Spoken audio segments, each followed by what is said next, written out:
Rafael Alun Trisambodo, ayah dari tersangka penganiayaan Mario Dandi Satrio, dicopot dari jabatannya di Direktorat Jenderal Pajak Kementerian Keuangan. Menteri Keuangan Sri Mulyani Indrawati mengungkapkan alasannya. Sri Mulyani mengatakan pencopotan ini dilakukan dalam rangka pemeriksaan Inspektorat Jenderal Kementerian Keuangan terhadap harta kekayaan yang dimiliki oleh Rafael Alun Trisambodo. Karena itu, Sri Mulyani mengatakan, maka status Rafael Alun Trisambodo di lingkungan Direktorat Jenderal Pajak akhirnya dicopot. Pencopotan itu dilakukan mulai hari ini.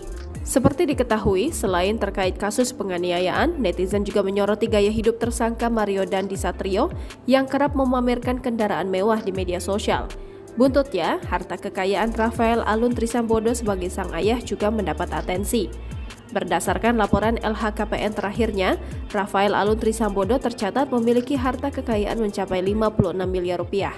Atas sorotan masyarakat tersebut, Kementerian Keuangan akhirnya melakukan pemeriksaan harta kekayaan terhadap Rafael Alun Trisambodo. Mulai hari ini, Saudara RAT, saya minta untuk dicopot dari tugas dan jabatannya. Dasar pencopotan dari jabatan struktural adalah pasal 31 ayat 1 PP 94 tahun 2021 mengenai disiplin pegawai negeri sipil. Saya minta agar seluruh proses pemeriksaan dilakukan secara detail dan teliti hingga kemudian bisa menetapkan tingkat hukuman disiplin yang kami dapat tetapkan.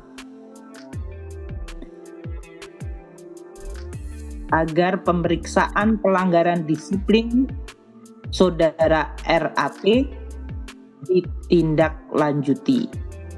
Saat ini sudah diterbitkan surat tugas pemeriksaan pelanggaran disiplin untuk Saudara RAT yaitu nomor ST 321 Inspektorat Jenderal IJ_IJ.1